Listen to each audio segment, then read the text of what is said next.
আসসালামু আলাইকুম। আমার দুই পাশে দুইটা ছবি দেখতেছেন না? দুইজনই জুলাই যোদ্ধা, দুইজনই জুলাই আন্দোলন করছে শেখ হাসিনার বিরুদ্ধে, দুইজনই ঢাকা বিশ্ববিদ্যালয়ের ছাত্র, দুইজনই শেখ হাসিনার পতনের পর আনন্দ উল্লাস করছিল, দুইজনই বৈষম্য বিরোধী ছাত্র আন্দোলনের সক্রিয় সদস্য, দুইজনই কোটা বিরোধী আন্দোলনের যোদ্ধা। এক কথায় দুইজনই জুলাই যোদ্ধা। একজনকে জুলাই আন্দোলনের পর পর ঢাকা বিশ্ববিদ্যালয়ে ভাত খাওয়াইয়া তারপর নৃশংসভাবে পিটাইয়া মারছিল কারা? জুলাইয়ের যোদ্ধা টুকাইরা, জুলাই যোদ্ধারা মানে ছাত্র শিবিরের লোকজন। আরেকজন নাম পাবেল, ওনার নাম তোফাজ্জল হোসেন আর ওনার নাম পাবেল। তোফাজ্জলকে তো মারছে, কোনো মামলা হয় নাই, আসামি ধরা হয় নাই, কিছু হয় নাই, ভাত খাইয়া মারছে। তখনও আমাদের দেশের তথাকথিত বুদ্ধিজীবী, জ্ঞানী, গুণী, সুশীল সমাজের লোকরা মুখে খলা নিয়ে বৈশা ছিল, আওয়াজ তুলে নাই। এমনকি অনেক শিক্ষার্থীরাও আওয়াজ তুলছিল, তাদেরকেও থাপড়া মেরে ধরছিল যাতে আওয়াজ না করতে পারে।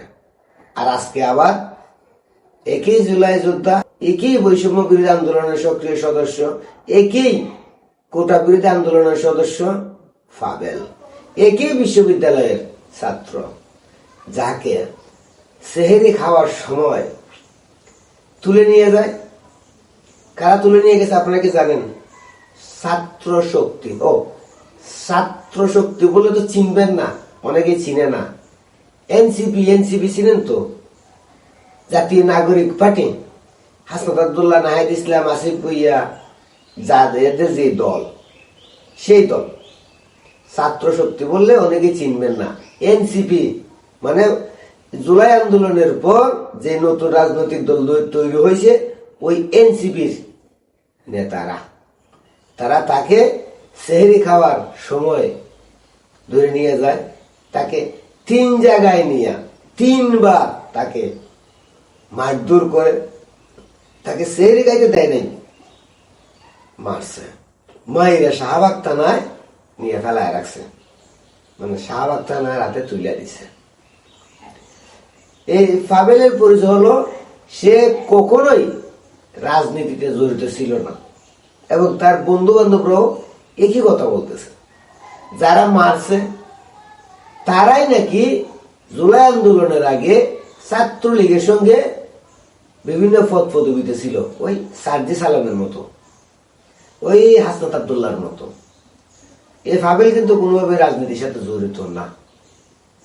আজকেও আমাদের জ্ঞানী, গুণী, সুশীল সমাজের ভদ্র লোকেরা মুখে কলা নিয়ে বসে আছে।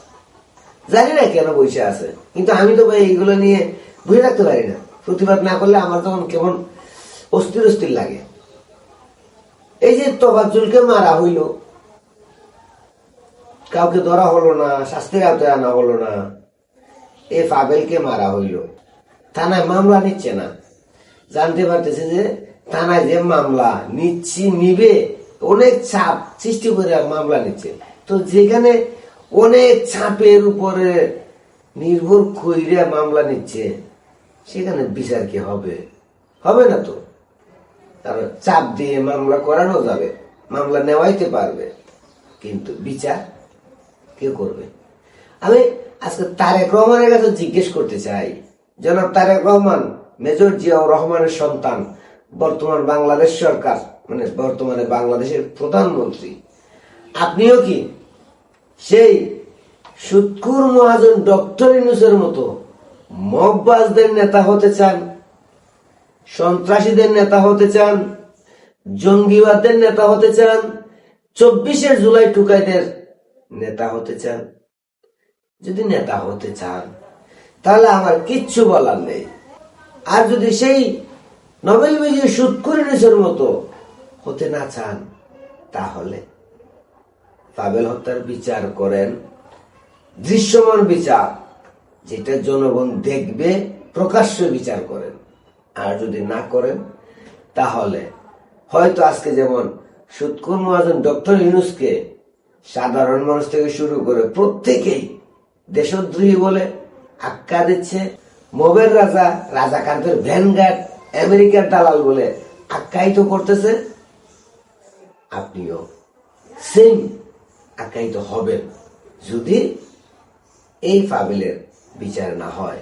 কারণ তফাজ্জলের বিচার হয়নি বলে, শত শত মাজার ভাঙা হয়েছে, এগুলোর বিচার হয়নি বলে, জায়গায় জায়গায় মব সৃষ্টি করে মানুষকে হত্যা করা হয়েছে বলে, কবর থেকে লাশ তুলে পুড়িয়ে দেওয়া, হিন্দু ব্যক্তিকে ধর্ম অপমানের দায় দিয়ে পুড়িয়ে মারা, বিভিন্ন জায়গায় মব করে চাঁদা আদায় করা, এসব আশ্রয় প্রশ্রয় দিছে নোবেল বিজয়ী। তাই আজকে নোবেল বিজয়ীর নাম নিশানা বাংলার মাটি থেকে মুছে যাচ্ছে। সময় মাত্র 18 মাস লাগছে। আপনি যদি এসবকে আশ্রয় প্রশ্রয় দেন তাহলে মনে হয় না আপনার নামটাও বাংলাদেশে থাকবে। মেজর জিয়াউর রহমান মানে একজন বীর মুক্তিযোদ্ধার সন্তান, বর্তমান বাংলাদেশের প্রধানমন্ত্রী, এসবকে রুকেন, না হলে কোনো একদিন নিজেও অস্তিত্ব সংকটে পড়ে যাবেন।